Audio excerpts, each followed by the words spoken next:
नमस्कार, राधे राधे, जय श्री कृष्णा। आज की मेरी कथा है युधिष्ठिर जी का और नारद जी का संवाद। राजा परीक्षित पूछते हैं, महात्मन, भगवान तो निष्पक्ष हैं, ना देवताओं के पक्ष में रहते हैं ना दैत्यों के पक्ष में रहते, वे सबको समान भाव से मानते हैं, फिर वो दैत्यों को मारते क्यों हैं और देवताओं को क्यों उनका हित करते हैं? और हिरण्यकश्यप और हिरण्याक्ष को उन्होंने क्यों मारा?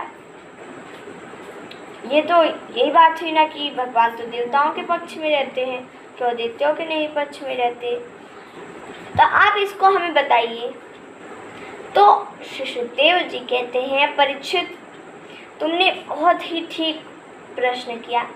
सबसे पहले मैं अपने पिता श्री कृष्ण द्वैपायन को प्रणाम करता हूँ और फिर तुम्हारे दादा युधिष्ठिर और नारद जी का संवाद सुनाता हूँ।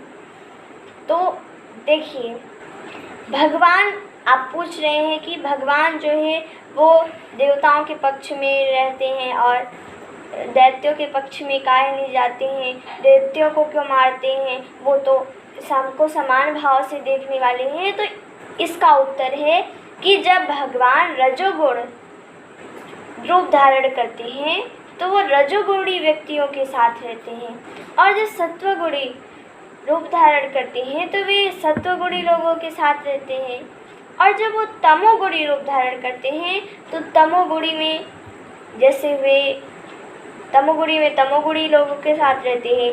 रजोगुणी में कौन हुए? यक्ष हुए, इनके साथ रहते हैं, इनका हित करते हैं। और सत्वगुण में क्या हुआ? सत्वगुण में ये देवताओं का पक्ष लेते हैं, उनकी बात मानते हैं। और तमोगुण में ये दैत्यों के साथ रहते हैं, भूतों, पिशाचों, इनके साथ रहते हैं। तो हर शरीर में वे रजोगुणी हैं तो रजोगुणी व्यक्ति क्या हित करेंगे। तो ऐसे ही भगवान सबको समान भाव से देखने वाले हैं। वो ये नहीं कि वो सदैव के लिए देवताओं को ही मानते हैं, वो रजोगुण, तमोगुण और सत्वगुण, इन पर आधारित लोग, जो इन जैसे लोग होते हैं, उनकी सहायता करते हैं, उनके पक्ष में रहते हैं। और मैं तुम्हें हमारे दादा युधिष्ठिर और नारद जी का एक संवाद सुनाता हूँ। यही प्रश्न जो तुम मुझसे पूछ रहे हो, यही प्रश्न पूछा था तुम्हारे दादा युधिष्ठिर ने नारद जी से। युधिष्ठिर जी ने पूछा कि जब देखा शिशुपाल मरा तो शिशुपाल के शरीर से एक ज्योति निकली और भगवान के अंदर में समा गई। तो युधिष्ठिर जी ने एक सभा बुलवाई और कहा, नारद जी से पूछा, कहा कि नारद जी, मुझे एक बात समझ में नहीं आती है, ये भगवान ने शिशुपाल को मारा क्यों? ये तो इन्होंने हत्या क्यों की उसकी, और ये तो किसी भी पक्ष में नहीं रहते हैं, तो इन्होंने ऐसा क्यों किया? आप हमें कृपया करके बताइए। तो नारद जी ने कहा, देखिए, भगवान श्री कृष्ण भगवान हैं, और ये जो तुम कह रहे हो, ये शिशुपाल, ये कोई नहीं, इनके पार्षद हैं, 2 पार्षद थे जिनको शाप मिला ऋषियों द्वारा। तो इन्हीं हर युग में जन्म लेते हैं और भगवान इन्हें मारते हैं, जिससे फिर से ये वैकुंठ में जा सके। तो युधिष्ठिर जी पूछ रहे हैं, ये ऐसा क्या हुआ जिसकी वजह से भगवान के इन 2 पार्षदों को ये असुर योनि प्राप्त हुई? आप कृपया करके हमें बताइए। तो नारद जी ने कहा कि महाराज, एक समय की बात है, सबसे बड़े ब्रह्मा जी हैं, क्योंकि उन्होंने ही सृष्टि की रचना की है, तो वो सबसे बड़ी हैं। उसके बाद हैं उनके पुत्र, 4 पुत्र, 4 मानस पुत्र हैं। तो वे सबसे बड़े हुए ब्रह्मा जी के बाद। तो ये 4 मानस पुत्र, इनके नाम हैं सनक, सनंदन, सनातन, सनत कुमार। तो ये लोग बालक का रूप धारण कर वैकुंठ लोग गए। अब देखिए, बालक का रूप वह है तो सबसे बड़े, इनसे बड़ा कोई नहीं है ब्रह्मा जी को छोड़। और आ रहे बालक के रूप में। तो बालक के रूप में वैकुंठ गए। तो द्वारपालों ने रोका भगवान के, रुको, कहाँ जा रहे हो? तो उन लोगों को बड़ा क्रोध आ गया और उन्होंने श्राप दिया, जा तू राक्षस बन जा। और उसी समय वे पार्षद भगवान के गिर गए नीचे और फिर उनके चरणों में गिर गए। हाँ, अब कोई उपाय बताइए जिससे मैं फिर से भगवान की सेवा में आ सकूं। तो उन 4 सनंदन, सनातन, सनत कुमार, इन लोगों ने कहा ठीक है, भगवान तुम्हें मारेंगे और तुम फिर से आओगे यहाँ।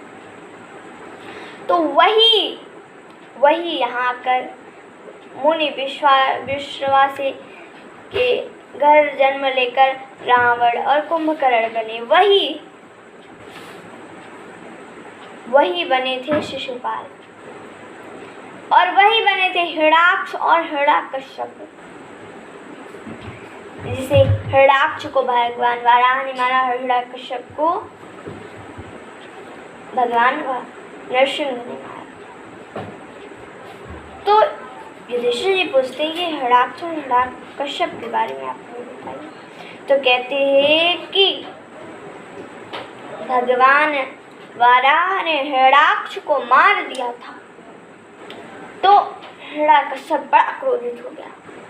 उसने ढेर सारी सेना बुलवाई, सेनापतियों को बुलवाया, सेना बुलाई, कहा सुनो, मेरी आज्ञा से पृथ्वी पर जाओ और वहाँ जितने भी विष्णु भक्त हो या देवताओं के भक्त हो या शुभ कार्य करते हो सबको मार डालो, या तो वो शुभ काम करना छोड़ दें या फिर मार डालो।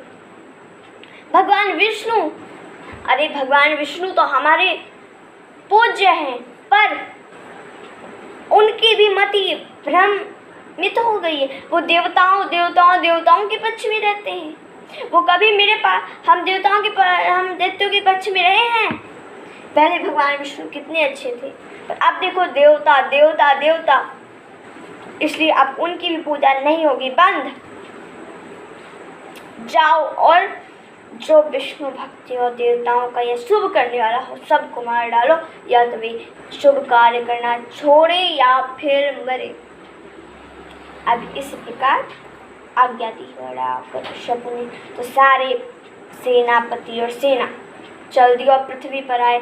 जो यज्ञ कर रहे थे उनके यज्ञ में गंदी संदी चीज़ें डाल दिए, सबको मार रहे हैं और सबको पीड़ा पहुंचा रहे हैं भगवान के भक्तजनों को। अब हिरण्यकश्यप ने देखा कि हिरण्याक्ष की पत्नी, पुत्र और उनकी माता, उनके बाहर वो सब रो रहे हैं। तो हिरण्यकश्यप को बड़ा दुख हुआ। हो गया, कहा माता और भाभी, पुत्र सबको समझाकर आप चिंता ना कीजिए, मैं इसका बदला अवश्य लूँगा। ये शरीर है, ये इसको छोड़कर जाना है। भाई, मेरे भैया तो कितनी अच्छी मृत्यु में इन्होंने वीर गति प्राप्त की है।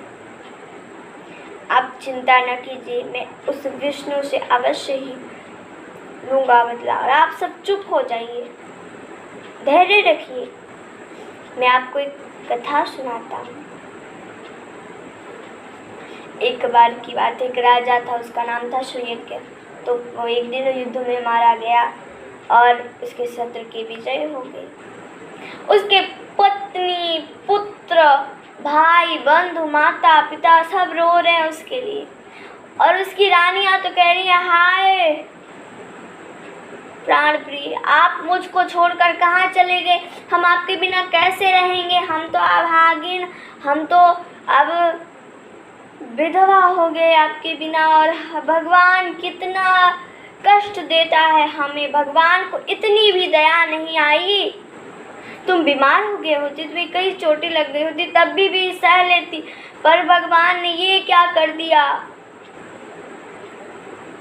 भगवान बिल्कुल अच्छा नहीं किया, मैं आ रही हूँ आपके पास, ऐसे कह करके रो रही थी। तो यमराज जी ने देखा, अरे बाप रे बाप, जितना इनकी रानियों ने अपने पति के लिए रोया उतना तो किसी रानी ने नहीं रोया था, उतना किसी भाई बंधु ने नहीं रोया था। तो यमराज जी आए बालक का रूप बनाकर और कह रहे हैं, देवियों, ये जो शरीर है,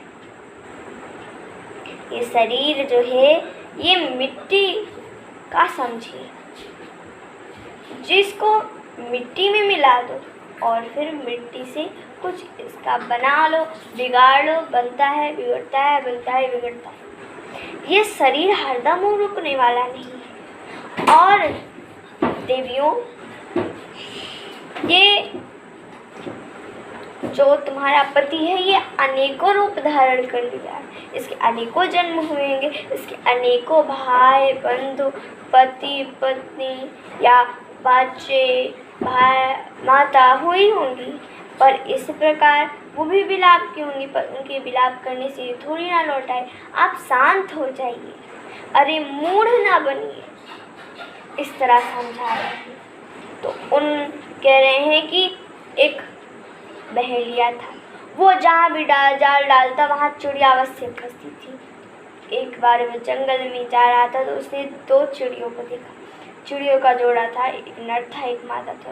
उसने जाल बिछाया, दाने डाले, चला गया और उस जाल थोड़ा छिप गया तो उस जाल में मादा चिड़िया कर फंस गई। तो नर चिड़िया बोल रहा है, अरे मैं भगवान कितना कठोर है, मुझे इस जाल में फंसा देता, मेरी पत्नी को काहे फंसाने लगा। अरे भगवान, ये जाएगी और ऐसे बेच डालेंगे, इनको क्या मिलता है। हम नादान पक्षियों को मार कर, हम नादान पक्षियों को अपनों से दूर कर कर क्या मिलता है इन बहेलियों को। हाय, मुझे इस जाल में फंसा लेते, मेरी पत्नी को छोड़ देते। हमारे बच्चे हैं छोटे छोटे जिनके अभी पर भी नहीं निकले, वो कैसे उड़ेंगे, उनको कैसे दाना मिलेगा, कैसे वो तो मर जाएंगे, उनको कौन दाना देगा। और अगर मान लो ये मर गई, मैं इस बच्चों को पाल भी तो नहीं पाऊँगा, ये मुझे फंसा दे इस जाल में और मेरी पत्नी को छुड़ा दे। अगर मेरी पत्नी रही तो मैं बच्चों का पालन पोषण कैसे करूँगा। मेरी पत्नी रहेगी तो तुम्हें खाना खिला दिया करेगी, दूध पिला दिया करेगी, पर मैं कैसे करूँगा। इस प्रकार चिड़िया रोने लगा। उसी समय बहेलिया ने उसे भी देख लिया और एक तीर मारा, वो भी मर गया। अब बस दोनों पति पत्नी मर गए। इससे यही शरीर कई बार जन्म लेता है और आप सब समझ जाइए, शोक में ना पड़िए। इस प्रकार उन सबके बुद्धि आई, हाँ ये बात तो ठीक है, इतना नन्हा बालक हमें इतनी बात सिखा गया। और उसी समय यमराज जी अंदर ध्यान हो गए, अरे बाप रे बाप, ये छोटा बालक इतना बड़ी बात हमें सिखा गया। और फिर उनका जो क्रिया होती है उसको त्याग किया। हिरण्यकश्यप ने कहा, आप भी शोक मत कीजिए, और इस प्रकार समझाया हिरण्यकश्यप ने और भगवान की भक्ति में लग गया, तपस्या में लग गया। आज की कथा हमारी यही समाप्त होती है। कल की हमारी कथा रहेगी हिरण्यकश्यप की तपस्या। धन्यवाद। राधे राधे। जय श्री कृष्ण।